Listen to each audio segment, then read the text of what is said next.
Muito bom dia a todos, espero que estejam todos bem. Vamos dar sequência à nossa aula de gestão da CIPA, como fazer a gestão da sua CIPA. Eu me chamo Conrado, sou professor aqui do Senac Araraquara e também sou aqui do canal Quem Ensina Aprende no YouTube. Vamos falar nesse momento aí sobre a segunda parte, da aula de gestão de CIPA, especificamente abordando questões em relação ao funcionamento, processo eleitoral e o treinamento dos funcionários ali, dos eleitos indicados da CIPA e a relação contratado e contratante. Nós tivemos aí a primeira aula falando sobre várias etapas da CIPA, seu histórico, falando sobre o seu funcionamento e falar também sobre cada atribuições de cada cargo. E agora, no momento, nós vamos partir então para a segunda aula. Se você está acompanhando essa aula agora, eu peço que você assista primeiramente lá a primeira aula para dar sequência no nosso estudo, bem? Falando então aí sobre a gestão da CIPA, eu não posso deixar de pedir para vocês esquecerem de ativar aí o sininho de notificações, inscrever-se no canal aqui do YouTube, dê o like, curtir o joinha aí no vídeo, tá bom? E nos procure também no LinkedIn se for o caso. A CIPA, a gente falou sobre isso na aula passada, ela fala sobre os indicadores aqui, os elementos da competência e também especificamente, modelos e normativos de gestão de saúde e segurança do trabalhador.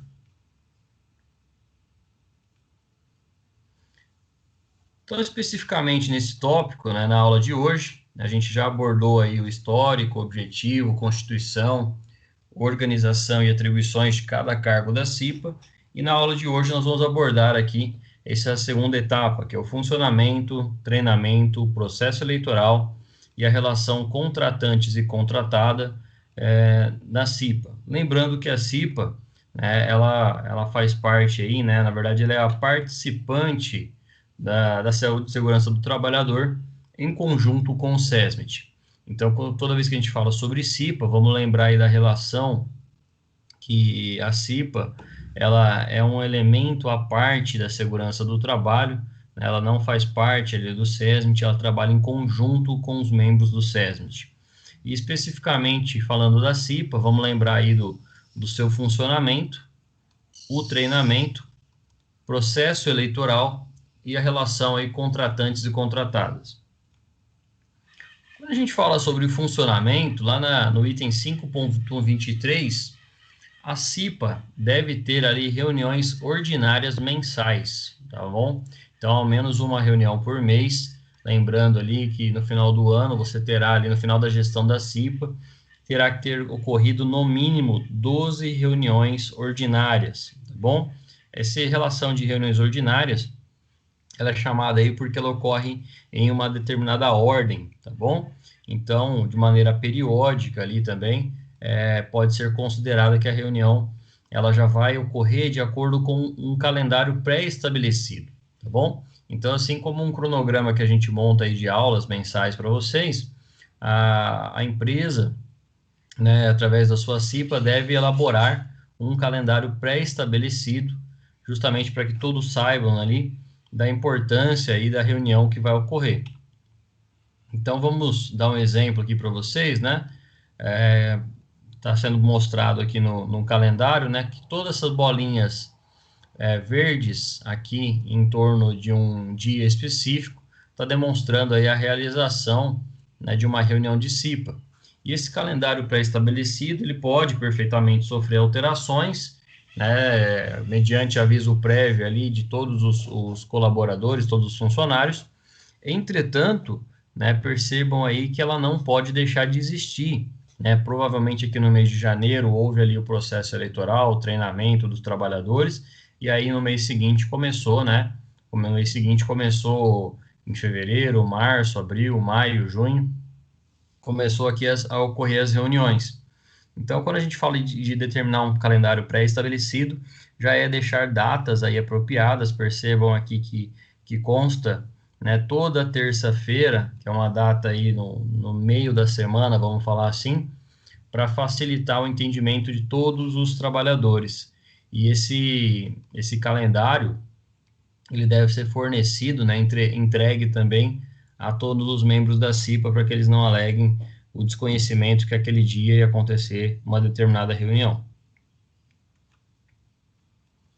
No item 5.24, aborda aí a questão das reuniões ordinárias da CIPA, que elas devem ser realizadas durante o expediente normal de trabalho, em um local apropriado.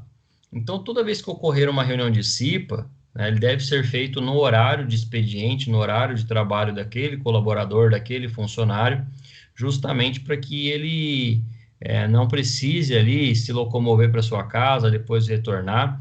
E, afinal de contas, a CIPA ela é uma ação de trabalho, né? Por isso que ela deve ocorrer ali durante o expediente. E aí, quando a gente fala de local apropriado, a empresa, do mesmo jeito que ela realiza a reunião com os seus fornecedores, com a sua diretoria, com membros da empresa de modo geral, ela deve também ter um local apropriado para a reunião dos membros da CIPA, né? Uma sala ali que permita a discussão, que permita apresentação de um determinado slide, que tem ali cadeiras para os trabalhadores sentarem, né? Um local ali para eles tomarem água, próximo ali um banheiro, justamente para que essa reunião seja produtiva, né? E não seja um local aí que eles tenham que improvisar para realizar a reunião, por isso que fala aí de um local apropriado. No item 5.25, atrás ali a relação, né, que as reuniões da CIPA deverão ter as atas assinadas pelos presentes com encaminhamento de cópias para todos os membros. Eu falei da importância sobre as atas, né, e eu vou frisar aí, vocês percebam que no item da NR5, ele cobra constantemente os cipeiros e a secretaria da CIPA, né, e principalmente a pessoa do seu presidente, que as atas sejam assinadas por todos os presentes, tá bom? E muito provavelmente também entregar uma cópia aí para todos os membros da CIPA. As atas devem ficar no estabelecimento à disposição da fiscalização do Ministério do Trabalho e Emprego, né? Lembrando aí que a gente não utiliza mais aquela relação do livro-ata, tá bom? Hoje pode ser feito, por exemplo, no Word, né, numa documentação aí, num documento no Word. Assim que finalizar a reunião, né, a secretária vai passar a ata, né, para o presidente da CIPA, né, no mesmo dia ali, de preferência, né, ou até um dia após a reunião, e solicitar a assinatura de todos os membros. Tá bom? Eu vi muita empresa já no que eu passei aí no passado, né, eu trabalhei no passado, o secretário da CIPA sempre deixava para depois a colheita da assinatura, né, a coleta da assinatura dos trabalhadores. E isso gera, né, um impacto aí negativo, porque o fiscal do trabalho, ele não informa o dia que ele vai passar na empresa para verificar se a situação da CIPA ela está em ordem. Um acidente, ele não escolhe dia para acontecer. Então, ele pode acontecer um acidente, inclusive com um membro da CIPA, né? Por exemplo, ele pode ficar afastado e deixar uma documentação sem ser assinado. Um trabalhador, quando ele vai sair de férias, por exemplo, geralmente ele sai aí numa sexta-feira, né? E a férias começa a contar a partir da segunda, acaba gerando, né, uma falha aí de comunicação e, consequentemente, uma ata pode ficar sem ser assinada. Por isso, é importante, né, colher a assinatura de todos os membros após a reunião e encaminhar ali para todos os presentes, justamente porque é uma necessidade, é uma obrigação, né, e vocês estão observando aí que as reuniões devem ter as suas atas e, consequentemente, encaminhada uma cópia para todos os membros. Então, lembrando, né, ocorrer as reuniões em um expediente normal, o ambiente apropriado para isso, né, ali uma cadeira, uma mesa, um ambiente fechado ali que permita o debate, as discussões, e manter, né, arquivado aí as atas da CIPA. Eu até coloquei esse computador aí justamente para a gente lembrar que hoje não existe mais a necessidade do livro ata, né, que era muito utilizado num passado aí na década de 90, 80, né? A empresa pode fazer a sua ata de meio digital, tá bom? ela pode imprimir, mas é necessário a impressão dessa ata, a coleta dessas assinaturas, e o arquivamento pode ser perfeitamente de modo digital, tá bom? A empresa pode escanear, pode digitalizar e guardar ali na sua base de dados. Entretanto, lembre-se que ela vai precisar manter ali um registro, né, para que esse livro ata, né, ele seja consultado pelo Ministério do Trabalho quando necessário. Já no item 5.27, também falando sobre o funcionamento, fala sobre uma situação esporádica, chamando de reuniões extraordinárias. As reuniões extraordinárias, né, vamos lembrar lá que tem a reunião ordinária, que ela ocorre somente por um agendamento, né, anual ali nos seus respectivos meses, e as reuniões extraordinárias elas devem ser realizadas em situações específicas que a gente vai abordar agora. As reuniões extraordinárias elas deverão ser realizadas quando, né? A linha A aí, primeira alternativa, quando houver denúncia de situação de risco grave iminente e que determine a aplicação de medidas corretivas de emergência. Então vamos imaginar ali um setor que há fornos, né, para o funcionamento ali, um forno de aquecimento de peças ou aquecimento de caldeiras, e os trabalhadores notam ali um cheiro muito forte. Nesse momento, os trabalhadores podem realizar uma denúncia ali para o membro da CIPA, né, informar o membro da CIPA que realmente existe um cheiro ali muito desagradável, um cheiro de queimado, um cheiro de gás, por exemplo. E nesse momento, né, a CIPA deve se reunir, né, pode ser realizado dentro de sala, mas percebam que aqui não vai falar da necessidade de um local adequado.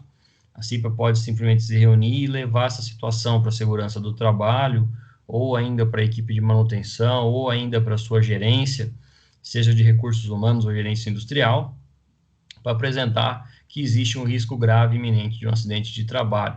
Por isso deverão ser aplicadas as medidas corretivas de emergência. Nós falamos sobre isso, né, que é uma prerrogativa da CIPA, ela pode ali impedir uma determinada situação de trabalho, desde que ocorra uma situação grave iminente de risco, né, de acidente de trabalho. Especificamente, pode ocorrer uma reunião extraordinária quando ocorrer um acidente de trabalho grave ou fatal. Ocorreu um acidente de trabalho grave, o trabalhador se acidentou, né, ele recebeu ali os primeiros socorros pela equipe da enfermagem, foi chamado ali o SAMU, o Corpo de Bombeiro, para intervir na situação e realizar as atividades de primeiros socorros. Assim que o trabalhador ele é encaminhado para o hospital para aguardar uma cirurgia ou, né, ele está ali numa situação após o acidente de trabalho, a CIPA deve se reunir de maneira imediata para que ele realize uma reunião e tente encontrar ali, não um culpado, mas que a CIPA procure encontrar o fator causal, um nexo de causa, o que aconteceu, quais foram os fatores contributivos para que o acidente de trabalho tenha ocorrido. Então, neste momento, quando a gente fala sobre acidente de trabalho grave, né, separa-se aí de uma situação fatal, tá bom?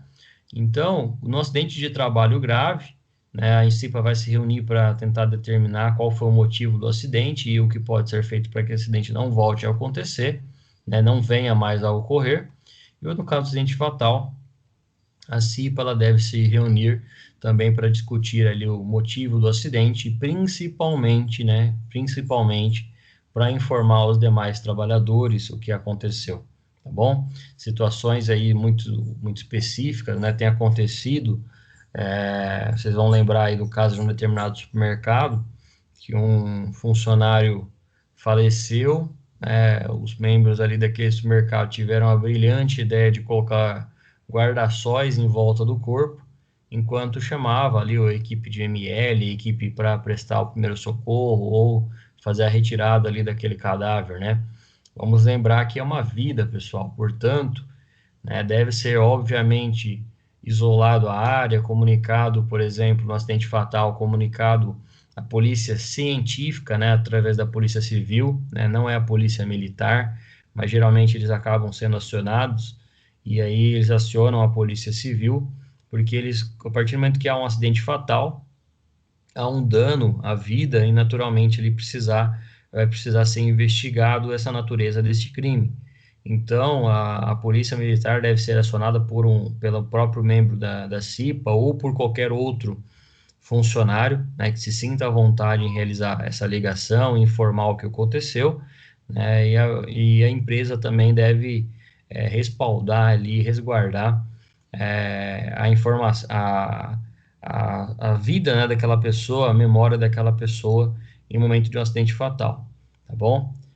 O que ocorre naturalmente, né, é que muitos trabalhadores ficam preocupados, ficam sabendo do acidente, do que aconteceu, por isso que os membros da CIPA, após a reunião, devem fazer um comunicado ali em cada setor, né, para informar os demais trabalhadores, afinal de contas, é um companheiro de trabalho, é alguém conhecido, alguém querido ali, e se acidentou durante um trabalho. E C, né, alternativa C aqui, houver solicitação expressa de uma das representações. Tanto a representação aqui voltada aos membros da empresa, né, a parte empregadora, né, através dos seus indicados da CIPA, também como os eleitos aí da empresa, através dos empregados. Tá? Então, sempre que houver uma solicitação expressa, devido aí à necessidade de de algum item, né? Por exemplo, a empresa ela tem lá uma obrigação, né, de cumprir uma determinada norma regulamentadora e precisa, né, que a CIPA ajude, né, a sua divulgação e ajude na implantação dessa determinada norma. E aí, nós estamos vendo um momento agora, por exemplo, de pandemia, e aí saiu diversas portarias voltadas à saúde do trabalhador. A CIPA ela pode fazer esse papel, né, de multiplicação em relação aí aos perigos, ao perigo, né, da relação de trabalho. Por isso que eu falei numa solicitação expressa de uma das representações, tanto dos empregados como também da empresa. Então, recapitulando, né, toda vez que houver ali um acidente grave iminente, a CIPA ela vai se reunir, né, para informar uma determinada situação e especificamente quando houver uma solicitação expressa de uma das partes, a CIPA também vai se reunir, parar ali uma situação, né, também numa situação de um risco grave iminente, percebam aqui um andaime, né, improvisado, né? Isso aqui é uma situação grave iminente de um risco de trabalho.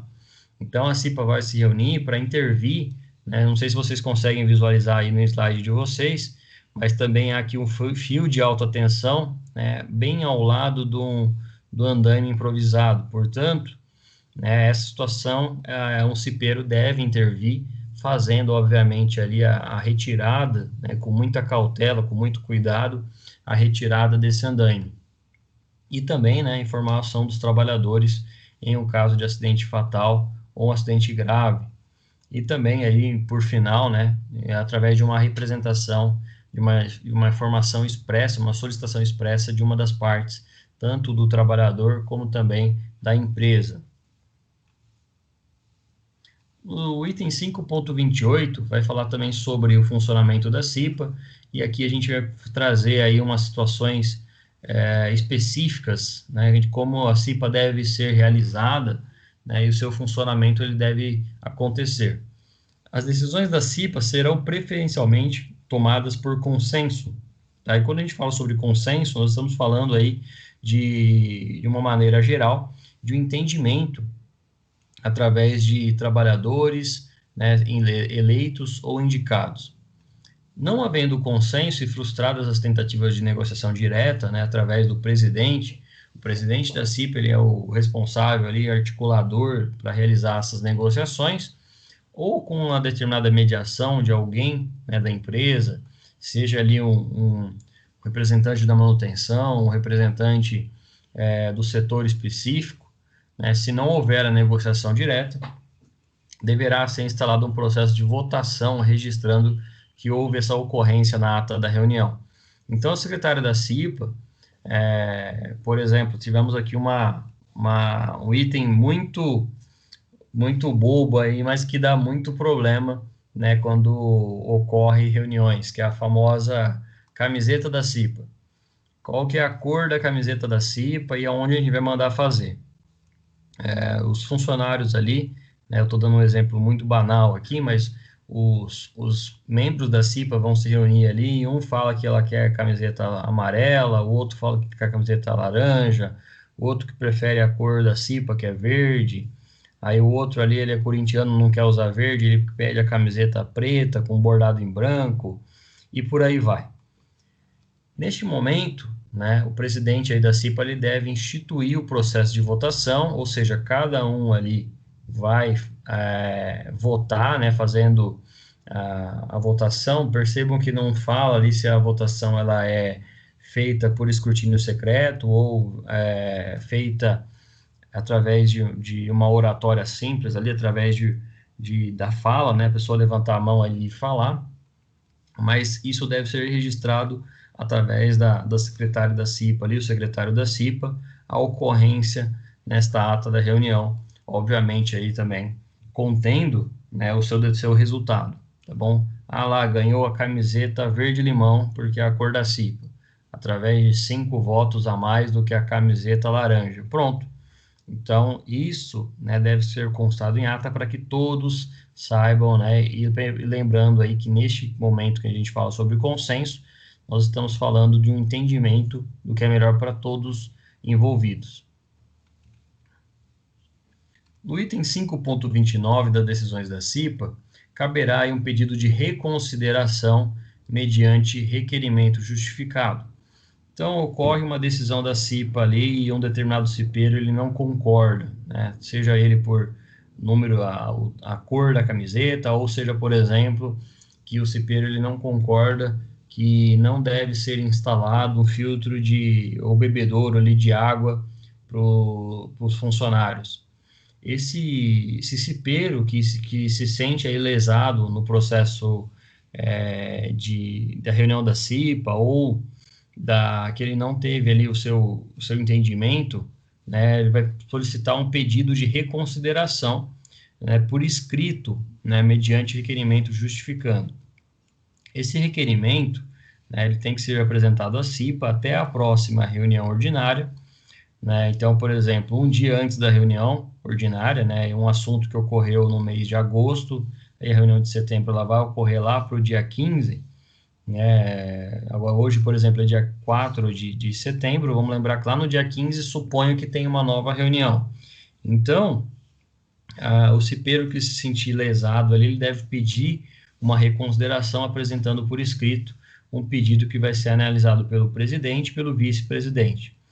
E se for o caso, efetivar os encaminhamentos necessários, inclusive apresentando para a própria CIPA que aquele cipeiro ele não gostou daquela decisão, não gostou daquele tema, não gostou daquela resolutiva ali para o conflito, e aí neste momento a CIPA ela vai se reunir novamente durante a reunião ordinária, somente com esse tema, para que não fique nada mal resolvido, né? Não sofra um impasse aí para todos os trabalhadores envolvidos.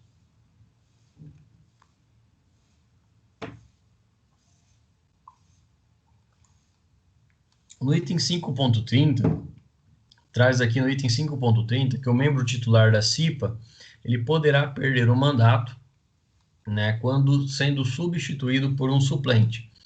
Vamos lembrar, pessoal, que nós temos os membros titulares e os membros indicados, né? O membro titular é aquele membro que foi eleito durante o processo eleitoral da CIPA. E ele pode perder o mandato, né, sendo substituído pelo seu suplente quando ele faltar a mais de 4 reuniões ordinárias sem uma determinada justificativa. Então, lá ele tomou posse no mês de janeiro, né, na CIPA. Em fevereiro, março e abril tiveram ali reuniões que ele acabou sendo contrariado, né? A maioria ganhou ali no pensamento, ganhou nas suas ações, e ele resolveu não participar mais das reuniões e também não comunicou nenhuma saída ao presidente da CIPA. Lembrando que a comunicação ela deve ser feita de um modo que a gente vai ver também aqui ao longo da aula. Mas esse membro, ele começou a faltar na reunião de maio, junho, julho e agosto. Na quarta reunião ordinária, né, deve ser informado esse cipeiro que ele vai perder o cargo caso ele não justifique as suas ausências, né, observando ali o cartão de ponto, que o trabalhador está presente, observando que o trabalhador ele não está afastado por nenhum motivo de acidente ou de doença. Lembrando que o trabalhador ele não vai ficar em férias nesse período todo, né?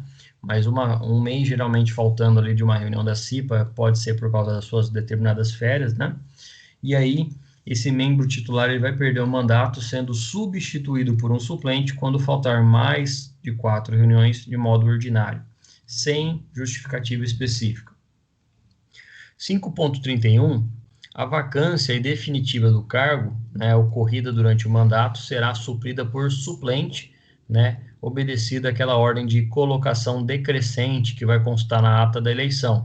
Então, a gente viu lá na aula passada que ao final do processo eleitoral da CIPA, né, quando é feita a contagem de votos, deve ser feito ali uma ordem decrescente de trabalhadores, né, dos membros que participaram da eleição, e deve constar ali o número de que cada um recebeu os votos, devendo os motivos serem registrados em ata de reunião. Então, o trabalhador ele resolve sair, né, da CIPA, ou ele deixa de participar. Após 4 reuniões, ele é informado, e aí é feito a vacância, né, a saída definitiva desse cargo, e aí esse suplente vai substituí-lo por causa de uma ordem de colocação decrescente. É como se fosse uma substituição mesmo, tá bom? E devem ser informados na ata, né, o motivo que levou.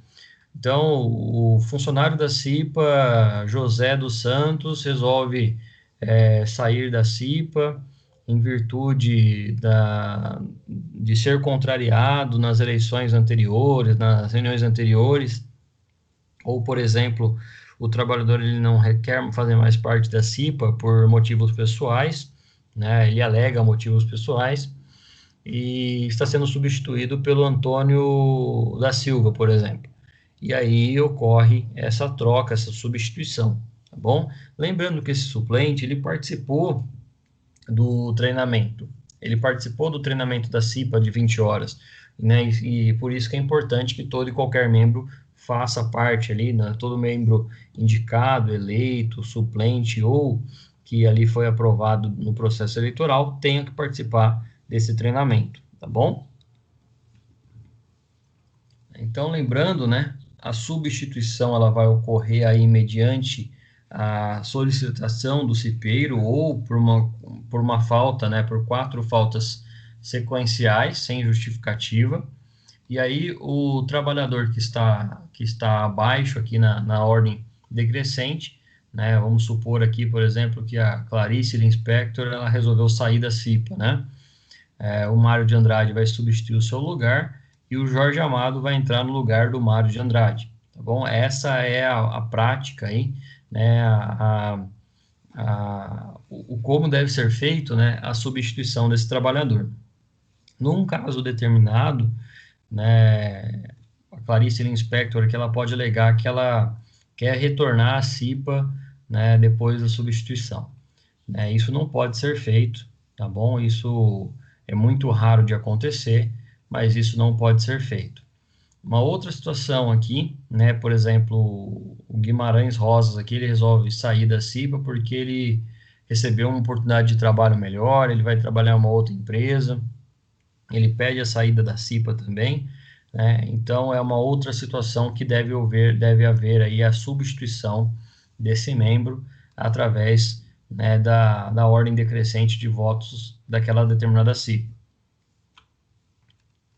No item 5.31.1, apresenta, né, no caso do afastamento definitivo do seu presidente, o empregador indicará o substituto em 2 dias úteis, preferencialmente entre o membro da CIPA.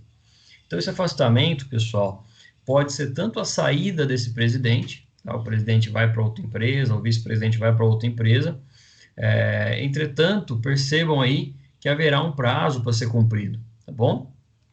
No caso de afastamento definitivo, do presidente, né? Ou ainda, por exemplo, o trabalhador sofreu um acidente, o presidente da CIPA sofreu um acidente de trabalho, que é uma coisa rara, mas que pode acontecer.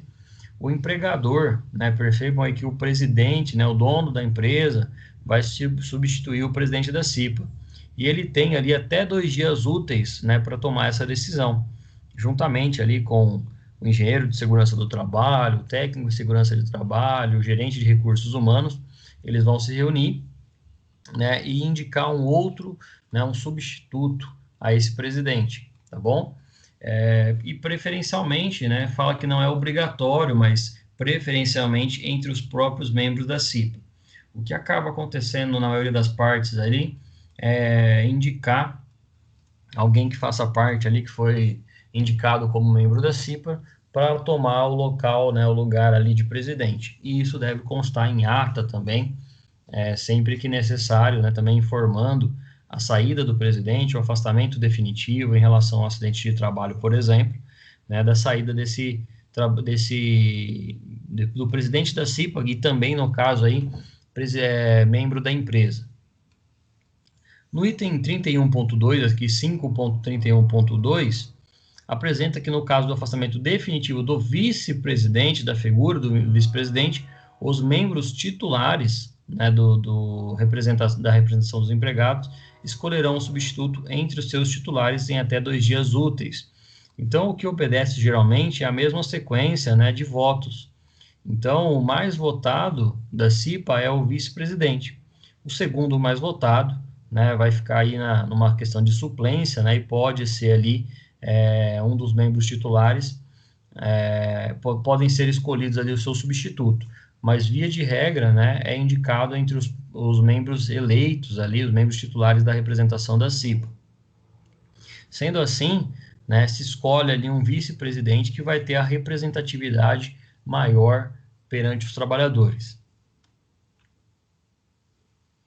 Então, lembrando aqui, né, a substituição ela vai acontecer e vamos imaginar que o Guimarães Rosa aqui é o vice-presidente, o Machado de Assis aqui, né, é o vice-presidente da CIPA. E aí ele resolve sair da CIPA e geralmente aqui quem tem uma maior quantidade de votos é o Guimarães Rosa e a Clarice Lispector, que tem a mesma quantidade de votos. Todos os membros, né, que são aí membros chamados de membros titulares, que estão aqui, né, representados pela cor preta aqui, né, eles vão se reunir e vão indicar quem deve ser o vice-presidente, né, em conjunto ali com os demais. No item 5.31.3, apresenta-se também que, caso não existam suplentes para ocupar o cargo vago, o empregador deve realizar uma eleição extraordinária. Olha que coisa diferente, pessoal. Eleição extraordinária, caso ali tenha menos trabalhadores do que seja necessário. Então, não tenha ninguém ali para substituir o cargo vago deixado pelo presidente, né, ou pelo vice-presidente da CIPA, ali, no caso, pelo vice-presidente. Então, deve cumprir todas as exigências estabelecidas para o processo eleitoral, que a gente vai ver aqui em relação à abertura do edital, a candidatura especificamente, o período que é deixado ali para fazer a campanha, para fazer a votação e também depois a contagem dos votos, deve ser obedecido, né, todos esses prazos, exceto, né, que a quantidade de dias vai ser reduzidos pela metade. Eu vou explicar isso lá na frente, mas é bom a gente guardar já essa informação.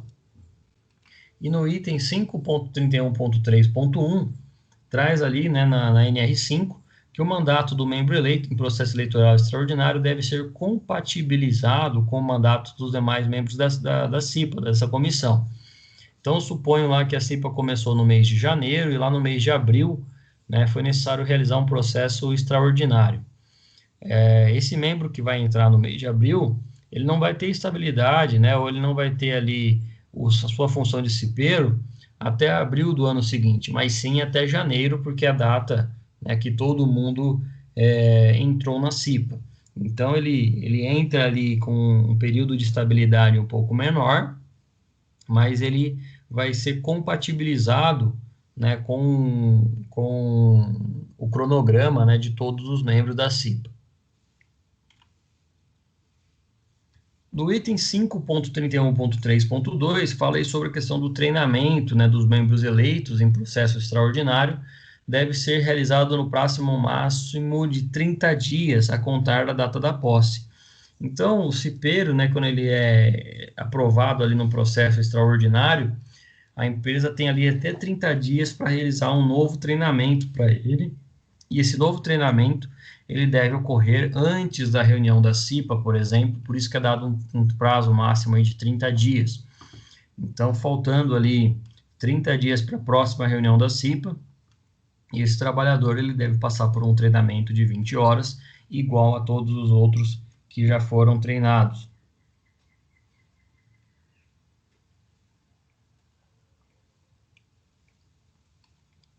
O item 5.32 apresenta para vocês que a empresa deverá promover um treinamento para os membros da CIPA, titulares e suplentes, antes da posse, antes da efetiva posse. Então, o cipeiro aqui, ele vai receber ali um material, uma apostila, um livro, falando sobre o treinamento, sobre a capacitação dele como cipeiro. Deve ser fornecido um treinamento através de instrutores indicados pela empresa, no local apropriado, durante o horário do expediente de trabalho, né, antes da efetiva posse, antes dos membros receberem a posse. Por isso que é importante a gente conhecer exatamente aí o calendário e, consequentemente, o cronograma da CIPA. Tá? Eu, até por experiência, assim, eu digo que algo em torno de 60 dias antes da posse, né, deve ser começado aí, é o que a gente vê na prática, né, 60 dias antes, né, até na legislação prevê isso, que deve ser começado ali a traçar um cronograma. Passou ali 55 dias, 50 dias, você já estará atrasado, isso já será passível de multa, ou seja, 2 meses antes do término da CIPA, né, já deve estar tudo pronto para elaboração ali de um cronograma de eventos, para que bata, né, a data exata com a data da posse do membro da CIPA. No item 5.32.1, fala aí sobre o treinamento, né, em primeiro mandato, será realizado no prazo máximo de 30 dias, contando a partir da data da posse. Então, o treinamento da CIPA, né, em um primeiro mandato, né, o cipeiro que ele participou do primeiro mandato, será realizado no prazo máximo de 30 dias, contando a partir da data da posse. E no item 5.32.2, as empresas que não se enquadrem naquele quadro 1 que nós vimos da NR5 promoverão anualmente o treinamento para o designado responsável. Então, quando a gente fala sobre CIPA, a gente tem 30 dias, né, o máximo de 30 dias ali, a partir da data da posse para realizar o treinamento.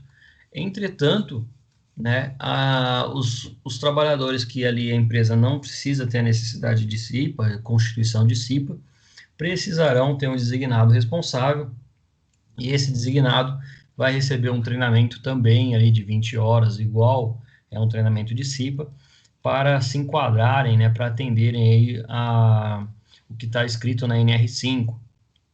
Esse treinamento designado, ele pode ser feito, né, com a pessoa durante o ambiente, dentro do ambiente de trabalho, durante o horário estabelecido, e ainda também, né, atendendo às exigências da NR5, com um trabalhador, né, designado ali pela empresa, seja ele o próprio patrão, seja ele o próprio dono da empresa, o proprietário, seja ele ali um membro indicado, né, que é indicado pela empresa, né, sendo ali a figura do designado responsável pela CIPA e pela segurança e saúde do trabalhador.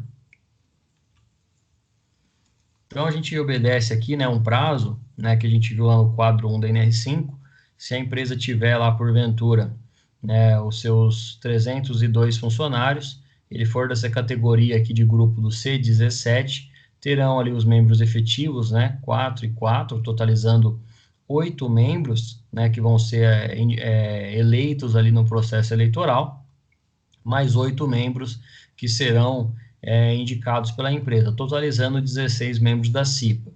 Ou caso a empresa não se enquadre nessa situação, apenas o designado ali vai fazer parte da CIPA especificamente, o designado responsável, por isso ele deve receber um treinamento também. No item 5.33, apresenta que o treinamento da CIPA deverá contemplar, no mínimo, os seguintes itens. E aqui eu vou abordar item a item, pessoal, do que deve constar numa previsão aí de um treinamento de CIPA. O estudo no ambiente, do ambiente de trabalho, no ambiente ocupacional, as condições de trabalho, bem como os riscos originados do processo produtivo, devem ser abordados no treinamento. Então, a empresa que vai fornecer o treinamento através dos seus técnicos em segurança, ou vai contratar uma empresa específica para fazer o treinamento da CIPA, deve conhecer a fundo, deve conhecer os riscos ocupacionais e as condições de trabalho, bem também como os riscos ambientais do processo produtivo. Por isso, a gente precisa, né, enquanto técnico em segurança do trabalho, informar os riscos ocupacionais, as situações de perigo, as situações graves iminentes, e também falar ali sobre o risco químico, físico, biológico, ergonômico e de acidente. Percebam que a gente vai ter praticamente um dia para abordar cada situação específica de trabalho, né? Lembrando que a gente tem uma carga horária de no mínimo 20 horas, tá bom? A letra B fala sobre a metodologia de investigação e análise de acidente e doenças do trabalho. Essa metodologia de investigação, os cipeiros eles vão receber um treinamento, por exemplo, abordando as questões de situações de risco, né, e também de como avaliar esse risco, seja através de uma análise de árvore de causas, através de uma análise preliminar de riscos, seja através de uma análise preliminar de riscos de higiene ocupacional.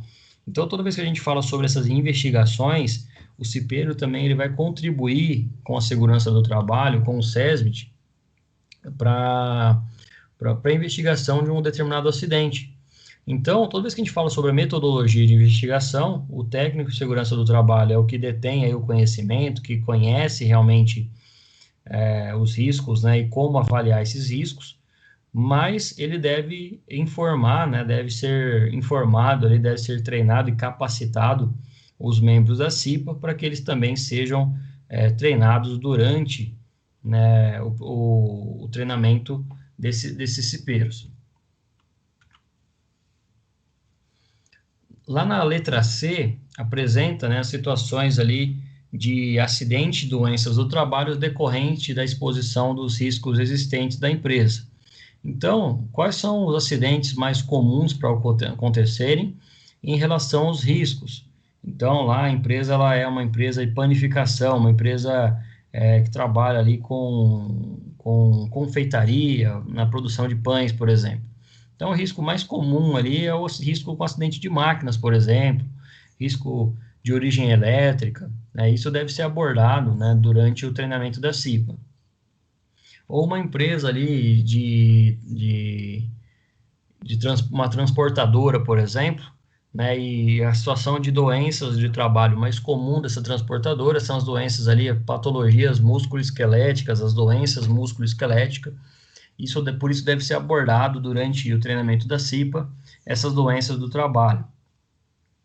A letra D fala sobre noções sobre a síndrome da imunodeficiência adquirida, né, a famosa AIDS, aí, conhecida e representada pela sigla de AIDS, né, que é uma doença que alastrou aí que nos anos 70, né, até os anos 80, muita gente ainda não tinha informações de como conviver, né, com a pessoa aí portadora, né, do vírus do HIV, da síndrome da imunodeficiência adquirida. Então, quando foi feita, elaborada a NR5, né, foi colocado essa necessidade aí para que o cipeiro informe os trabalhadores através de diálogos diários de segurança, através de diálogos mensais de segurança, falar especificamente sobre a síndrome da imunodeficiência adquiridas, né, o HIV, a AIDS, e como deve ser feita as medidas de prevenção a todos esses colaboradores, funcionários da empresa. A letra E, né, eu abordo aqui, por exemplo, as noções sobre legislações trabalhistas e previdenciárias em relação à segurança e saúde no trabalho. Pessoal, nesse momento, né, percebam que a gente está informando, né, especificamente as informações, né, tá passando as informações de as informações de um técnico de segurança do trabalho, de uma formação específica em segurança do trabalho. Então, quando a gente fala aí das noções previdenciárias, noções trabalhistas, é pedido para informar aos membros da CIPA, aos trabalhadores da CIPA, como lidar com essas legislações trabalhistas e previdenciárias. Nós temos aí a CLT, especificamente trabalhista, né? E nós temos lá a Lei 8.213, de 91, que fala sobre a Previdência. Então, muitos trabalhadores vão ter dúvida em relação à insalubridade, periculosidade, em relação à aposentadoria especial, em relação a afastamentos, e o cipeiro ele deve dominar um pouco desse assunto, né, baseado aí as informações que ele conhece. Ou também, né, em relação às NRs, né, as 37 NRs aqui que nós temos, mais as demais portarias da OIT, mais as portarias da Anvisa e todas as outras que falam sobre a prevenção de acidentes e doenças ocupacionais. Na letra F, né, no treinamento deve conter ali os princípios gerais de higiene do trabalho e as medidas de controle desses riscos. Então, se a gente vai apresentar lá o risco químico, físico, biológico, eu também vou ter que falar sobre a quantificação ou a qualificação desses riscos, né, seja ele quantitativo, seja ele qualitativo. E aí, durante o treinamento da CIPA, né, eu também tenho que apresentar quais as medidas de controle, o que a empresa tem feito para controlar o risco, para manter ele mitigado ali dentro de uma situação aceitável de risco ocupacional. A organização da CIPA, ali representada pela letra G, a organização da CIPA e outros assuntos necessários ao exercício da atribuição, né, também devem ser informados durante esse treinamento. Como que a CIPA se organiza, como que ele funciona, as reuniões, a elaboração de calendário, qual que é o papel de cada um, né, como que ele vai ser abordado, né, ao longo do dia de trabalho, como que o cipeiro vai ser acionado, né, para fazer parte da reunião e passar a sua opinião em realização da reunião ordinária. Por isso, deve ser abordado também a organização da CIP e outros assuntos necessários para a execução, né, para a atribuição dessa comissão. Então, percebam aqui, né, eu estou dando um exemplo para vocês de como pode ser na elaboração aí de um treinamento da CIPA. Tem aqui o item A, o B, o C, o D, o E, o F e o G, igual eu abordei aqui ao longo da aula. O código de infração, que vai constar aí no livro de NR de vocês, né? Se não for cumprido, poderá haver penalidades, né? Percebam que essas penalidades são passíveis de multa de acordo com o número de trabalhadores da empresa, né? Lembrando que o treinamento da CIPA deverá ter duração de 20 horas, né? No mínimo 20 horas, né? E por isso pode ser distribuída aí através de 8 horas diárias durante o horário de trabalho. Então, o treinamento de CIPA, em média, né, quando a gente fala aí um treinamento de CIPA de 20 horas, se ele for dividido aí por 8 horas de trabalho, né, em média de 2 dias e meio, 3 dias, consegue ser realizado esse treinamento, tá bom? Mas, obviamente, que a empresa ela pode diluir, né, ao longo de 5 dias para que seja melhor entendido, né, durante uma semana, tá? Lembrando que a gente tem um prazo para acontecer. O conteúdo obrigatório mínimo de treinamento deve atender o que está descrito nesse quadro. Então, vamos imaginar aqui que o estudo do ambiente de trabalho, as condições, e no mínimo 2 horas de treinamento, metodologia de investigação, 2 horas também, noções aí de acidentes de trabalho e doenças no trabalho, 3 horas, relação aí da síndrome da imunodeficiência, medidas de prevenção, 2 horas, noções de legislação trabalhista e previdenciária, mais 3 horas, princípios gerais de higiene do trabalho, né? Isso já é um pouquinho mais, 4 horas. E a organização da CIPA também 4 horas, totalizando aí as 20 horas necessárias para apresentar as situações de um treinamento, né? Um conteúdo programático de treinamento. O treinamento deve ter carga horária, então, de 20 horas, né? Lá está previsto no item 5.34, tanto para a CIPA como também ali para o designado responsável. E aí sendo no máximo de 8 horas diárias, né? Não dá para fazer 2 dias de treinamento, cada dia ali tendo 10 horas de trabalho, tá bom? Então, por isso que é necessário aí ter uma diluição, né, desses 20 horas ao longo ali da semana, né? Então, cada empresa vai escolher, né? Pode ser feito o treinamento na quarta, quinta e sexta, por exemplo, totalizando as 20 horas. Ou pegar ali na segunda a sexta-feira todo o período da tarde, né? Então, vai deixar ali da 1 às 5 horas da tarde, né? Lembrando que tem que ser no expediente de trabalho. Se exceder esse treinamento, a empresa deve fazer um registro, né, no cartão de ponto desse trabalhador e, se for o caso ali, pagar realmente hora extra, caso o trabalhador ele passe, né, exceda ali minutos, né, do seu dia de trabalho, tá bom? No item 5.35, apresenta que o treinamento deverá ser ministrado pelo SESMIT da própria empresa, entidade patronal, né, como a gente fala dos trabalhadores, né, ele geralmente tem um sindicato específico dos trabalhadores.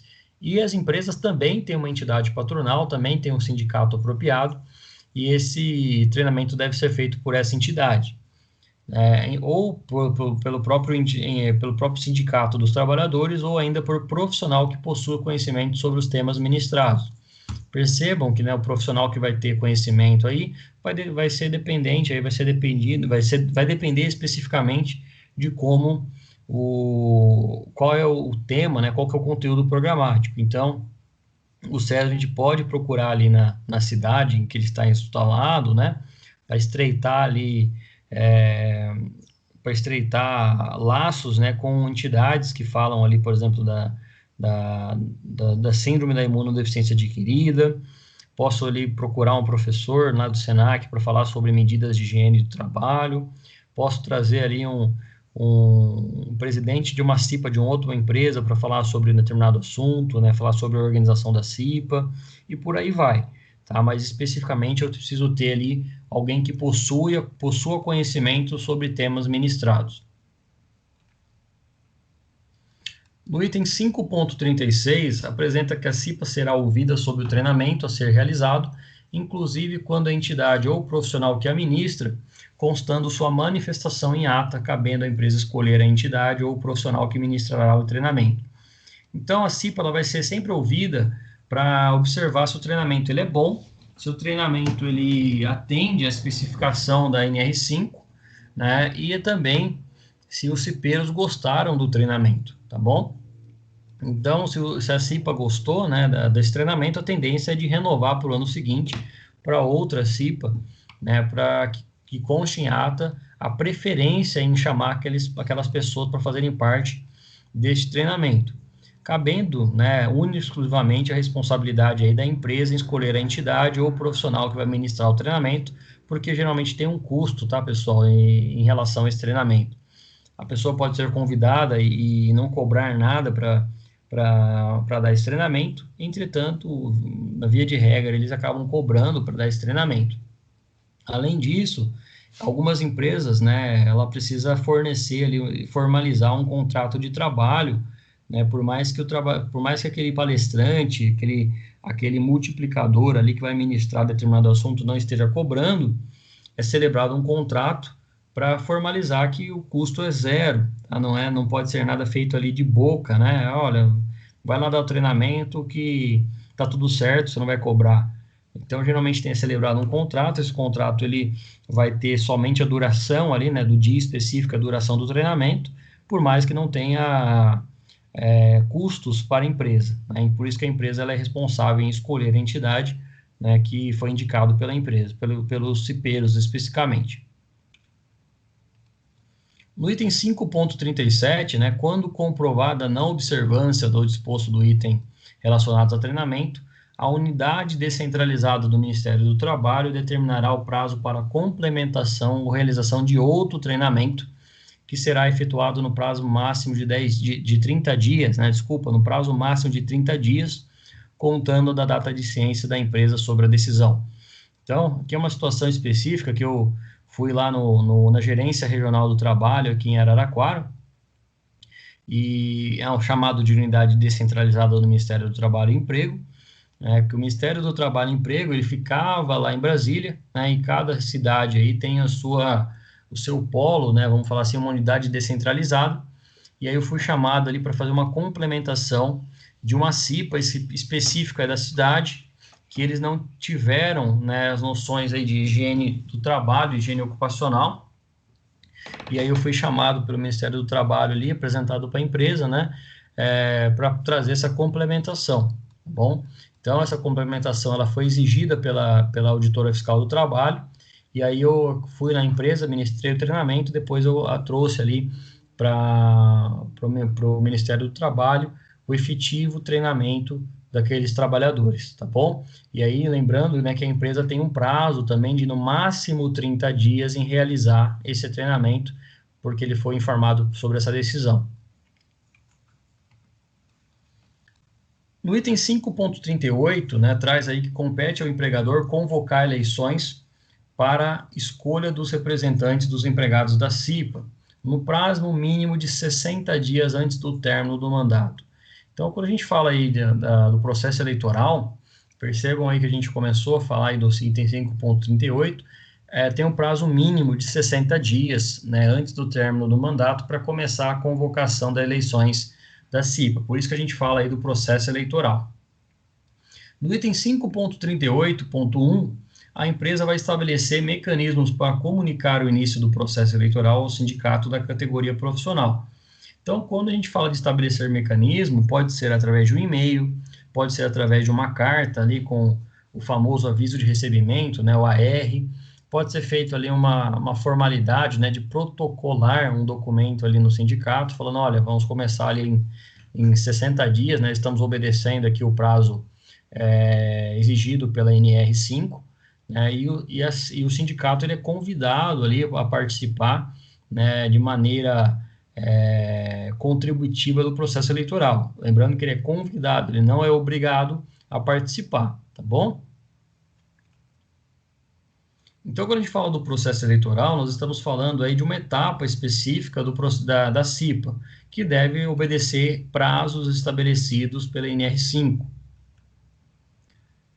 O comunicado é um deles, né? Então, eu venho aqui trazer uma observação para vocês, falando, por exemplo, que a empresa tal, né, vem a informar o determinado sindicato, que concede no endereço tal, comunica à entidade sindical dos trabalhadores que vai realizar no dia específico as eleições para a representação dos empregados da CIPA, desta empresa, aos quais terão início no dia e encerramento no determinado horário.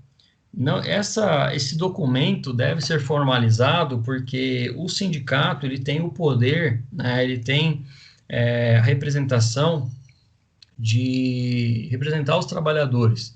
E ele tem o poder, inclusive, de informar o Ministério do Trabalho que a CIPA não foi constituída, que a CIPA ela não existe, que a CIPA ela foi mal treinada. Então, para que a gente não tenha mais problemas aí no futuro breve, né, enquanto técnico em segurança do trabalho, eu oriento a todos os técnicos em segurança que informem por escrito a CIPA, né, através da sua empresa, informem o sindicato que ocorrerá um processo eleitoral de CIPA.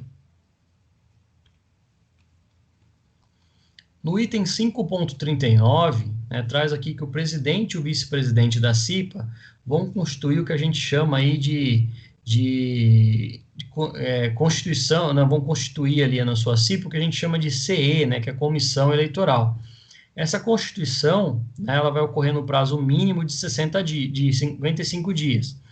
Se em 60 dias a CIPA ela informou o sindicato, 5 dias após, o presidente e o vice-presidente vão constituir ali, juntamente com os membros da CIPA, né, o que a gente chama aí de comissão eleitoral. 55 dias antes do término do mandato em curso, a comissão eleitoral vai ser responsável pela organização e acompanhamento do processo eleitoral. A organização, eu falo desde de montar ali como vai ser a célula de votação, em que setor que vai passar primeiro, se vai receber os trabalhadores numa sala, se vai passar setor por setor, através de uma urna itinerante por setores, ou, né, e ainda, né, o acompanhamento do processo eleitoral, seja através do recebimento ali dos nomes que vão ser indicados para a CIPA, que vão ser eleitos para a CIPA, a apuração da votação, né? Então, quando a gente fala sobre a comissão eleitoral, nós estamos falando aí de uma representação da própria CIPA. No item 5.39.1, traz ali a questão, né, nos estabelecimentos onde não houver a CIPA, a comissão eleitoral será constituída pela empresa. E aí eu vou explicar melhor para vocês que quando já existe a CIPA, né, já existe um presidente e um vice-presidente, por isso ele faz parte da comissão eleitoral. Mas se a empresa, pelo momento, agora ela está pela primeira vez constituindo o CIPA, a empresa, né, vai ali formar uma comissão eleitoral, geralmente com o presidente da empresa, gerente de recursos humanos da empresa, o técnico de segurança da empresa, o engenheiro de segurança, formando a própria comissão eleitoral dessa CIPA. O item 5.40 vai trazer prazos determinados aqui. Um deles é o edital de publicação e a sua divulgação em locais de fácil acesso e visualização, com prazo mínimo de 45 dias antes do término do mandato em curso, tá? Então, 45 dias antes deve ser fixado ali o edital, né, para fácil acesso de visualização de todos os funcionários, para 45 dias, né, o prazo mínimo é de 45 dias. Pode ser colocado ali no mural de avisos, pode ser colocado ali perto do relógio de ponto dos trabalhadores, pode ser colocado ali na catraca de saída, de entrada, de acesso aos trabalhadores, pode ser colocado ali nas áreas de descanso, nas áreas comuns da empresa, no refeitório, pode ser formalizado isso através de mensagens por aplicativo, aí que a empresa se comunica com o trabalhador, para que eles saibam que está aberto ali o processo eleitoral, para eles se indicarem, né, para eles quererem concorrer ali, para eles concorrerem ao processo eleitoral, ou ainda, né, para que eles façam, né, que eles façam a previsão que eles vão ter que votar daqui 45 dias, que eles vão votar para um membro da CIPA. A linha B traz ali a inscrição e eleição, ela deve ser feita individual, tá bom? Sendo que o período mínimo para inscrição será de 15 dias.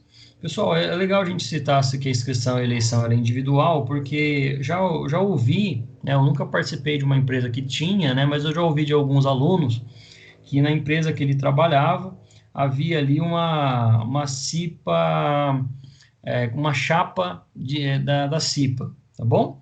E não é previsto, né, essa relação de chapa, né, como se fosse um grêmio estudantil. A eleição e a inscrição ela é feita de modo individual. Percebam, né, que está determinado isso na legislação, né? Então a empresa não pode amanhã simplesmente por sua própria vontade mudar essa regra, né? Ou favorecer ali uma determinada chapa de eleição. Percebam, né, que é uma obrigação a inscrição, né, e a eleição individualizada desses trabalhadores. Sendo que o período mínimo de inscrição será resguardado aí 15 dias para a indicação, para esse trabalhador, né, ele fazer a sua inscrição e concorrer à eleição de modo individual.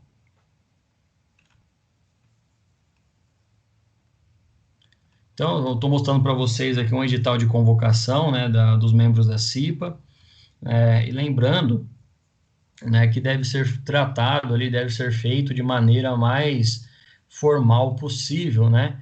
Então, eu trouxe aqui uma situação para vocês, né, numa empresa aí que eu presto serviço, né, que foi colocado, ó, o edital de convocação da eleição da comissão interna de CIPA, né, CIPA 2020, ficam convocados os empregados da empresa tal, né, a função dela ali para favorecer, né, a indicação ali para você olhar lá no quadro DNR5 qual que é a empresa e a quantidade de membros da CIPA, que ela é instalada na cidade tal, na rua tal, para a realização da eleição ali da CIPA. em atendimento, né, na portaria 3.214 da NR5, no quadro 1 do Ministério do Trabalho e Emprego.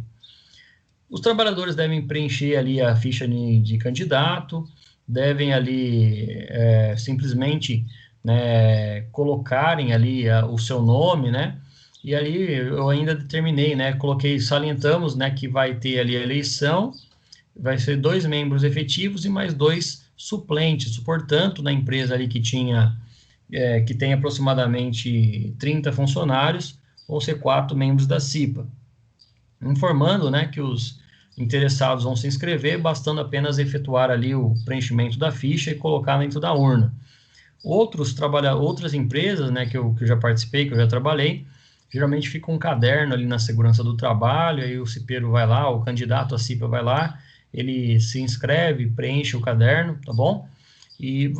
Percebam que não existe uma regra, né? A regra deve ser feita dessa forma: fixar ali a documentação perto do relógio de ponto, do cartão de ponto, perto ali da saída dos trabalhadores, tá? Para que todos participem, né?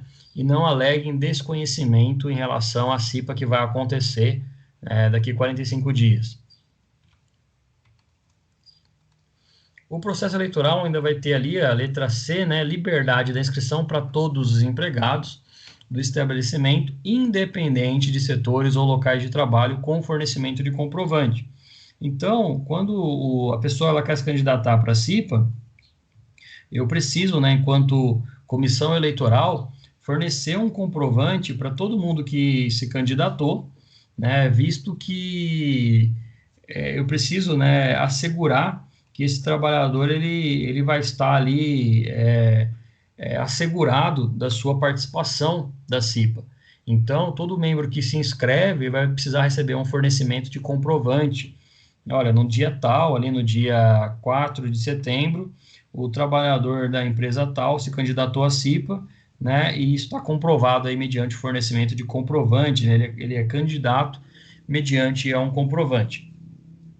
E a partir desse momento que ele fornece um comprovante, já está assegurada uma garantia de emprego para esse candidato até a eleição. No dia seguinte da eleição, se ele não for eleito, né, se ele não for aceito ali pelo processo eleitoral, pelo pleito eleitoral, naturalmente essa estabilidade ela deixa de existir.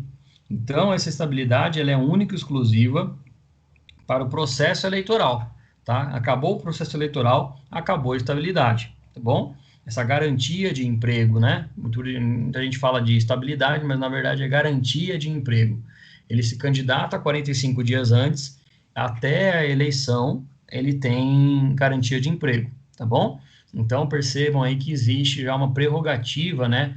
Além de todas as outras, existe uma prerrogativa de atenção para a empresa e não mandar esse trabalhador embora, dele não fazer ali um desligamento daquele trabalhador.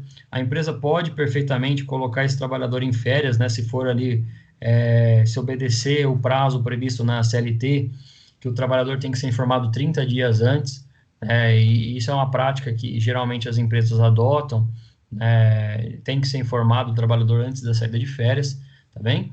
E por isso que a gente fala aí sobre a garantia de emprego também para todo membro indicado, né, todo membro que queira fazer parte da CIPA. Então, observem aqui, né, eu estou mostrando um exemplo para vocês, uma ficha de inscrição para a CIPA. Esse processo eleitoral aqui, né, ele ocorreu no início aí do ano, né, e eu trouxe um exemplo, né, específico aí, que o candidato tal, né, o funcionário tal aqui, inscrição 003, por exemplo, o funcionário do setor, o funcionário do setor tal se inscreveu nessa CIPA, né, para o candidato, e coloca ali a data, uma via fica com o funcionário e a segunda via fica para a empresa. Essa segunda via vai favorecer, né, vai ajudar aí a empresa para a elaboração, por exemplo, da célula de votação, ou ainda, né, além da célula de votação, também para notificar ali o setor de recursos humanos que esse trabalhador ele não pode ser desligado, né, durante o processo eleitoral. Então percebam, né, a necessidade de constantemente ali de estar informando a empresa, né, e consequentemente informando os trabalhadores durante o processo eleitoral. E ainda, né, existe aqui também a ficha de inscrição para a eleição da CIPA.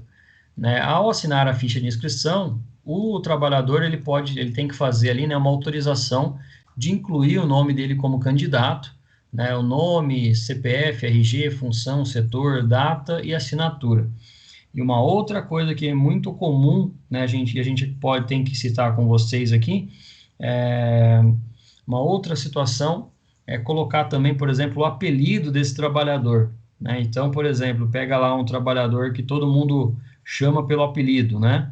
Então, eu lembro de um fato aqui, o Francisco Joaquim da Silva. Todo mundo conhece ele como Borracha, porque ele trabalha na borracharia da empresa. Esse candidato, ele vai colocar o nome dele ali pelo que ele é mais chamado, né? Porque ele é mais conhecido da empresa, tá bom? Esse apelido pode, né, e deve estar presente ali na sua na cédula de votação, porque ninguém lembra o nome completo, né? O verdadeiro nome do Borracha, tá bem? E aí, né, esse trabalhador ele pode colocar, enquanto inscrito para a CIPA, o seu apelido, né, para constar ali na cédula de votação. E também, a gente, enquanto técnicos em segurança do trabalho, deve colocar, né, um aviso específico, né, inscrição para candidato à CIPA, da Comissão Eleitoral, gestão 2019-2020, deixar ali 15 dias para que esses trabalhadores, ali 15 dias corridos, para que esses trabalhadores se inscrevam para a CIPA, para a Comissão Interna de Prevenção de Acidentes. No item 5.40 ainda, a gente vai ver aqui a linha E, né, a realização da CIPA, né, do processo eleitoral da CIPA, vai ocorrer com prazo mínimo de 30 dias antes do término do mandato da CIPA, quando esta houver. Então, a eleição, ela geralmente ocorre um mês antes, né, 30 dias antes aí, da finalização, do término do mandato da CIPA anterior, justamente para fazer ali uma transição, né, a CIPA anterior passar o que foi discutido, o que está em andamento, o que precisa ser concluído, tá, para a CIPA que for entrar, tá bom? Então, a divulgação da CIPA, né, da CIPA que foi eleita, deve ocorrer ali 30 dias antes da realização do término do mandato da CIPA. E essa CIPA, que já está em vigor, pode, por exemplo, criar uma reunião extraordinária, né, para receber ali os membros da CIPA subsequente. A letra F fala sobre a realização de uma eleição em dia normal de trabalho, né, não pode ser feito no sábado, no domingo, por exemplo, especificamente só para quem foi trabalhar, a não ser que a empresa funcione de sábado e domingo, mas geralmente isso ocorre aí mais em dias semanais, né, em dias úteis, né, que são chamados, respeitando o turno, horário que possibilite a participação da maioria dos empregados. Então, pessoal, coloquem aí um asterisco nessa informação, porque esse é o dia que o técnico de segurança vai precisar, né, se ele for o único técnico de trabalho da empresa, ele vai precisar trabalhar de manhã, de tarde, de noite, tá bom? Porque ele vai obedecer aí os turnos e o horário para a participação da maioria dos empregados. Percebam, pessoal, que aqui, né, o legislador, aí, quando criou a NR5, deixou aí, flexibilizou que se a empresa tem 60% do seu público no turno, né, no turno diurno, no turno da manhã, ele já vai resolver, né, com a maioria dos empregados. Entretanto, pode acontecer de muitos trabalhadores não votarem, né, e aí você tem lá 2.000 funcionários na empresa, obviamente que você vai ter mais técnicos em segurança, mas você precisa ter no mínimo ali 50%, né, então 1.001 votos aproximadamente, tá bom? Por isso que a gente fala de ter uma flexibilização em turnos, colocar o turno da manhã para votar, o turno da noite também para votar, em horários que possibilite a participação da maioria dos empregados. O voto ele ocorre em escrutínio secreto, né? O voto ele ocorre secreto, deve ser feito ali numa cabine de votação, deve ser feito numa mesa, para que o funcionário ele consiga escrever o nome do seu candidato ou ainda fazer um xizinho, né, para identificar qual que é o candidato dele, né, qual que é o voto dele, obedecendo aquela regra, né, que a gente falou na aula anterior, que devem ser computados também os votos nulos, né, que podem ter aí 2 xizinhos, né, foi anulado a cédula de votação, ou o voto em branco também, que o trabalhador ele pega ali a cédula, ele olha os nomes, não vê ali quem ele quer votar, ele simplesmente dobra a cédula e coloca ali na urna. Por isso, esse é um voto secreto, e aí deve ser computado também durante o processo eleitoral. Então, eu estou mostrando para vocês aqui, né, por exemplo, uma urna de votação, né, feita aí para uma determinada empresa. Deve ter uma lista de presença para todo empregado, né, todo membro da empresa, né. Então, isso você, como técnico de segurança, pode exigir da empresa a elaboração de uma lista, né, com o nome e assinatura desses funcionários, para que eles, ao receberem a cédula, né, eles assinem ali o seu nome, comprovando, né, que deu ali mais de 50% dos funcionários. Você não vai ter como abrir a urna para contar a quantidade de cédulas, por isso que é interessante você ter uma lista de presença.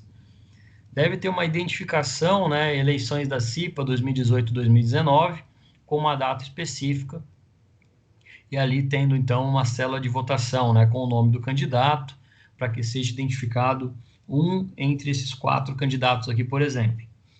Né? Então, as informações também previstas, né, aqui no dia 23 de maio de 2017, né, o trabalhador ele deve verificar quem são de candidatos, escolher o seu candidato, preencher ali a cédula de votação, a ficha de votação marcando um X no item da sua escolha, depositar o voto na sua urna e assinar também ali a lista de presença, né, comprovando que ele votou.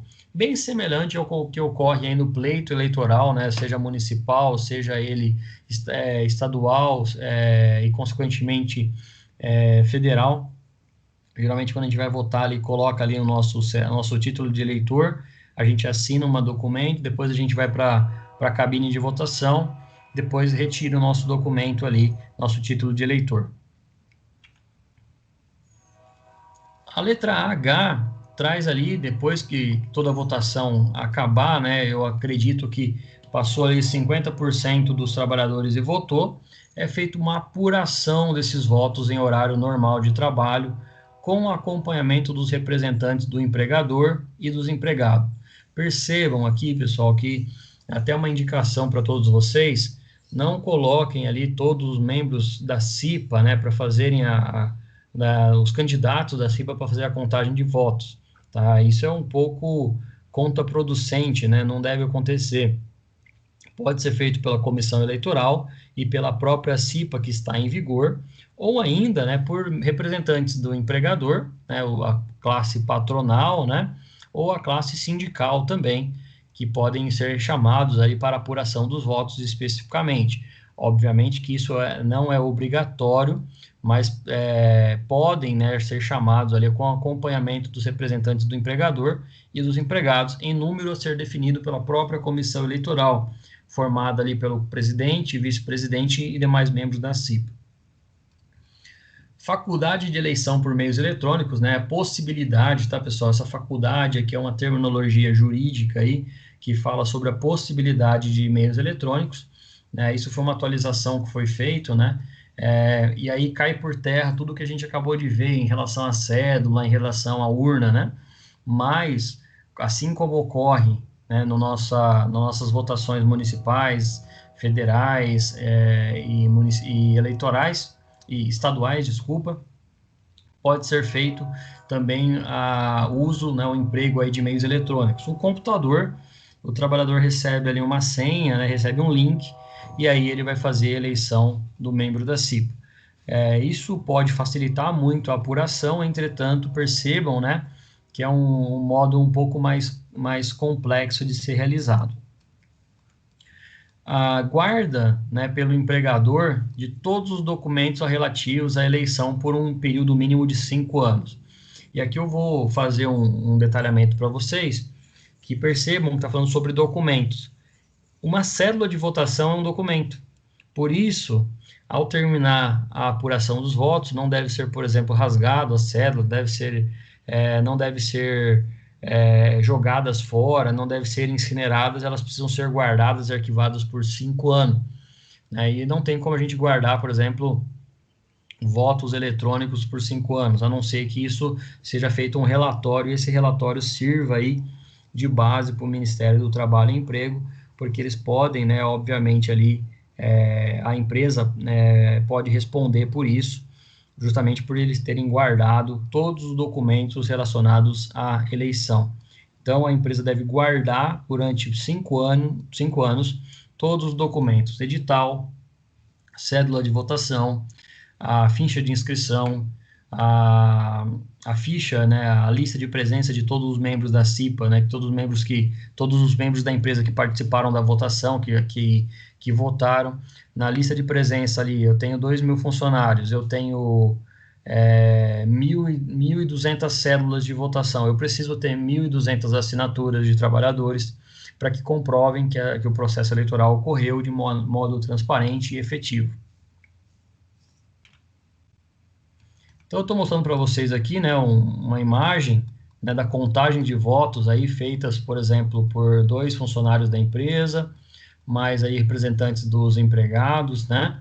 A CIPA, né, ela pode ocorrer ali por meio eletrônico, né? Então, a empresa pode colocar um computador ali e o trabalhador vai lá e escolhe em quem ele vai votar.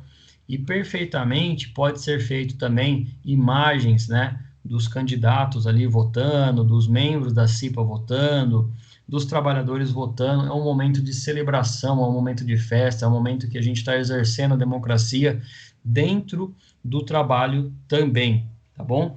Então, o processo eleitoral da CIPA ele deve ocorrer de modo tranquilo dentro da empresa, né? Não é momento de encontrar dificuldades, de arrumar briga, né? Ele deve ocorrer de modo efetivo dentro da empresa.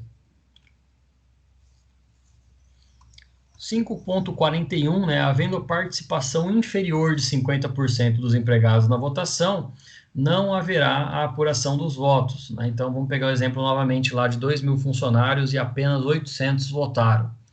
Né? Seja por causa de data, seja porque no dia que você ia fazer a eleição ali, os trabalhadores não votaram, né? Então, não é feita a apuração, né?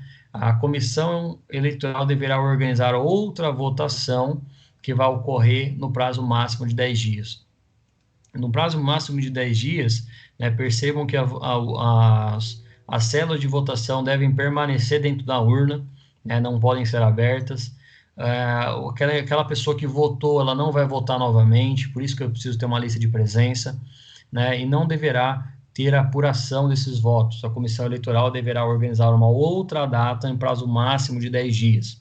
E, obviamente, comunicar todas as partes interessadas, empresa, sindicato, Ministério do Trabalho. No item 5.42, todas as denúncias sobre o processo eleitoral deverão ser protocolizadas, né, protocoladas aí mediante a formalização nas unidades descentralizadas do Ministério do Trabalho e Emprego, até 30 dias após a data da posse dos membros da CIPA.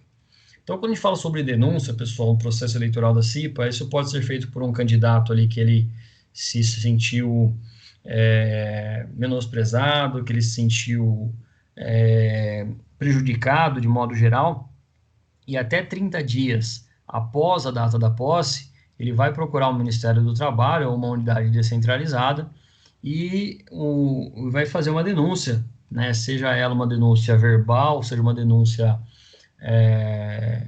redigida ali, né? Pelo próprio trabalhador, e o auditor fiscal do trabalho vai procurar a empresa para verificar o que aconteceu. Mas percebam, né, os trabalhadores, que eles devem ser informados que isso deve ocorrer após 30 dias da data da posse dos membros da CIPA. Então, acabou a eleição hoje, tem 30 dias para acontecer o treinamento e a posse, até 30 dias depois, né, dessa posse, o trabalhador ou o candidato que não foi eleito pode procurar o Ministério do Trabalho e Emprego. Lembrando, pessoal, que não adianta de nada, né, o o candidato lá que se sentiu prejudicado 5 meses depois da data da posse procurar o Ministério do Trabalho. O técnico de segurança do trabalho e o auditor fiscal do trabalho, né, eles vão chegar ali num consenso que passou do prazo previsto na legislação e muito provavelmente o Ministério do Trabalho vai arquivar essa denúncia. Mas em até 30 dias, o Ministério do Trabalho tem a obrigação, né, de verificar se houve algum erro no processo eleitoral. No item 5.42.1, a gente fala aqui especificamente que compete à unidade descentralizada do Ministério do Trabalho confirmar as irregularidades do processo eleitoral, determinando a sua correção ou proceder à anulação quando for o caso. E aí, pessoal, anulado um processo eleitoral, a empresa tem que, em 5 dias, convocar uma nova eleição. Por isso, a recomendação nossa aí é façam tudo certo, considerando todas as datas e não deixando ali suspeitas, né, de um erro ou suspeitas de uma falha e prejudicando algum trabalhador. Contando da data de ciência, garantindo as inscrições anteriores a todos os membros da CIPA. Não se abre um processo eleitoral novo, mas é feita uma nova votação. No item 5.42.3, quando a anulação se der antes da posse dos membros da CIPA, ficará assegurada a prorrogação do mandato anterior. Ou seja, existe já uma CIPA e aí foi constatado lá uma irregularidade no processo eleitoral. A CIPA que tinha anteriormente, ela é prorrogada automaticamente e com estabilidade ainda enquanto houver o processo eleitoral em curso, tá bom? Até o seu final do processo eleitoral. Os 5.43 assumirão a condição de membros titulares e suplentes os candidatos mais votados, né? Então, quando a gente fala aí sobre quem vai fazer parte da CIPA, né, todos os que forem mais votados, tanto titulares como suplentes, serão os mais votados. E em caso, né, de empate, assumirá aquele que tiver maior tempo no estabelecimento. A gente vai trazer essa situação para vocês aqui mais detalhado, mas lá eu tenho 2 trabalhadores, né, o João da Silva e o José dos Santos. Né, os 2 trabalhadores entraram junto na empresa, tá? É constatado ali quem foi o inscrito, né, quem foi admitido primeiro, tá bom? Em relação à data de trabalho ou, inclusive, em relação ao número de empregado. Lá, o registro de empregado dele lá é o 0019 e o outro é 0020. Né? O 19, né, o que tiver maior tempo, né, que foi contratado primeiro, vamos falar assim, né, vai assumir, né, se ele tiver maior tempo de estabelecimento. Considera-se que quem tem maior tempo de estabelecimento vai conhecer melhor o risco, né, e, consequentemente, vai fazer parte ali da CIPA com melhor desempenho. E no item 5.45, né, os candidatos votados e não eleitos serão relacionados em uma ata de eleição e apuração em ordem decrescente, conforme a gente falou na aula anterior, possibilitando nomeação posterior em caso de saída, né, vacância de alguns suplentes. Quando a gente fala sobre o processo eleitoral, nós temos um cronograma a ser seguido, né, e eu vou explicar para vocês basicamente, né, como que ocorre esse processo eleitoral. 60 dias antes, né, deve ocorrer a convocação, né, de acordo com o item 5.38, a convocação para que a eleição ocorra, ou seja, portanto, 2 meses antes. 55 dias antes, ocorre, então, a constituição da comissão eleitoral, que é chamada ali de CE, representado pelo presidente e vice-presidente da CIPA, em conjunto com os demais membros. 45 dias antes, a publicação do edital, né, de acordo com o subitem 5.40, a linha A. E ainda, né, durante esse edital, né, e essa divulgação, abre também o processo, né, de inscrição dos candidatos. Portanto, o subitem 5.40, a linha B, com um período mínimo de 15 dias para a inscrição desses candidatos. Percebam aí que vocês vão ter 15 dias, né, de 45 a 30 dias, para que comece ali o início da eleição, né? Então, o início da eleição vai ocorrer aí no subitem 5.40, a linha E, conforme a gente detalhou todos os prazos aí, todas as situações específicas, e ali, aos 0 dias, haverá o término do mandato da CIPA anterior, da CIPA que montou a constituição da comissão eleitoral. E no dia seguinte, ali, todos os prazos poderão, né, a CIPA vai ter uma nova CIPA, né, percebam que a empresa não fica nem um dia sem CIPA, e todos os prazos para essas ações poderão ser ampliados, tendo como ponto de referência o término do mandato. E aí, para a gente encerrar a aula de hoje, né? Então, eu vou apresentar para vocês uma linha de tempo para a composição da CIPA. Percebam ali que a gente vai ter toda essa prorrogação aqui, tanto para a CIPA, como também ali para o caso de uma CIPA nova, né? 60 dias antes, eu inicio o meu processo eleitoral, através de um edital de convocação e eleição da CIPA, da Comissão Interna de Prevenção de Acidentes. 55 dias depois, né, antes aí da efetiva votação, eu formo a minha comissão eleitoral com os membros da CIPA atual, especificamente, né, o presidente, o vice-presidente e os membros da CIPA atual. 45 dias, eu tenho a divulgação do edital das eleições através de inscrições e data de eleição determinada, né? Então, toda empresa sabe que lá, 45 dias após a divulgação do edital, será a data da eleição vai acontecer. Eu abro o edital para as eleições, inscrições já informando qual que é a data da eleição. 30 dias, né, eu informo ali, né, a data, né, que vai ser realizada as eleições, né, e aí eu já abro, né, um prazo para acontecer os treinamentos em 30 dias, né, o treinamento da CIPA, né, dos membros que foram mais votados para essa CIPA. 10 dias após as eleições, né, se eu tiver menos de 50% dos empregados votando, por isso que é aberto aí uma data, né, de prorrogação, né, pode abrir uma prorrogação aqui do mandato da CIPA anterior, se eu tiver menos de 50% dos empregados votando. E 5 dias após as eleições, né, o membro da CIPA ali, ou o candidato, ele vai procurar o Ministério do Trabalho em caso de anulação por fraude, para informar, né, e isso fica em revisão, né, do Ministério do Trabalho. Pode acontecer do Ministério do Trabalho validar a eleição, e aí é encerrado, né, essa suspeita de fraude, ou a empresa ela vai ter ali em 5 dias que realizar uma nova eleição, caso ocorra a fraude realmente identificada pelo Ministério do Trabalho. Percebam que durante esse prazo aqui, haverá uma prorrogação da CIPA do mandato anterior. E aí o fim do mandato atual, né, chega aqui e término do processo eleitoral com arquivamento, né, de até 5 dias, até 5 anos, toda a documentação utilizada no processo eleitoral. E no caso aí de uma linha de tempo para a composição da primeira CIPA, não há nenhuma CIPA, né, e pela primeira vez a empresa está implantando, né, você foi contratado pelaquela empresa para implantar uma CIPA. Ela deve durar no máximo 30 dias, tá? Você foi comunicado ali que você vai montar uma CIPA nova para aquela empresa e no máximo em 30 dias vai acontecer tudo isso, ó. Forma uma comissão eleitoral que ficará responsável, né?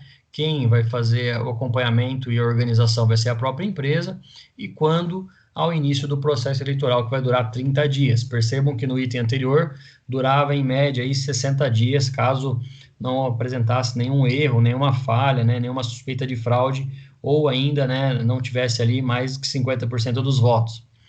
Então, quando inicia o processo eleitoral, para a primeira CIPA é 30 dias o processo eleitoral.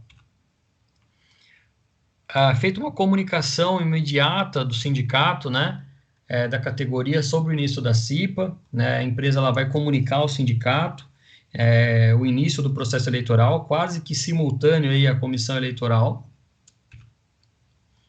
Eu já apresento uma publicação do edital para a convocação da eleição da escolha dos representantes dos empregados, né, da CIPA, após a constituição da eleitoral, né, e quem vai ser responsável por isso vai ser a própria empresa, né, o próprio empregador. Divulgação por meio de edital dos candidatos inscritos, e aqui eu vou ter 15 dias para acontecer essa publicação. É o mesmo prazo adotado no item anterior, né, numa empresa que já tem CIPA. O período, né, para inscrição, então, dos candidatos para a campanha, para que ocorra uma campanha eleitoral de no mínimo 15 dias, aí aproximadamente 2 semanas. E aí ocorre a votação, né, por eleição, escrutínio secreto, né, 15 dias após a divulgação dos candidatos. É feita a apuração dos votos, né, é algo que vai acontecer de uma maneira até mais rápida, né, porque é a primeira CIPA. Após a votação, imediato a apuração dos votos, já vai ser feita a posse dos candidatos eleitos, e no primeiro dia útil após a conclusão da apuração. Acabou a apuração na sexta-feira, na segunda-feira é feita a posse, que a gente já abordou na aula anterior como é feita a posse. Ou acabou ali a apuração na segunda, na terça-feira, dia subsequente, né, dia útil sequente, haverá a apuração, a posse desses candidatos. É entregue uma cópia das atas da eleição e, efetivamente, a posse dos membros titulares e suplentes da CIPA mediante recibo, que deve ser entregue pelo empregador aos funcionários, né? E após ali a posse dos candidatos eleitos. E aí eu tenho mais 30 dias, né? No máximo mais 30 dias para a realização dos treinamentos para os membros eleitos, indicados, efetivos e suplentes da CIPA. O importante, né, a gente deixar categorizado aí que a documentação referente ao processo eleitoral, incluindo ata de eleição, de posse, calendário, deve ficar no estabelecimento à disposição do Ministério do Trabalho e Emprego, e a documentação deve ser encaminhada também ao sindicato da categoria quando solicitado, tá bem? Quem vai ser responsável por fazer isso vai ser a própria empresa, tá bom? Chegamos aí ao final da aula, né? Eu vou deixar aqui o meu e-mail para vocês, agradeço a todos que acompanharam essa gravação e essa aula da CIPA, tá bom? Nós teremos mais uma aula ainda daqui uma semana, né, falando sobre a gestão da CIPA, mas é interessante a gente contemplar aí que o processo eleitoral, ele é muito interessante, né, e também é o momento da gente redobrar a atenção em relação à gestão da CIPA. Agradeço a todos que acompanharam essa aula, agradeço a todos aí que estão assistindo essa aula, obrigado, até breve, até a próxima aula.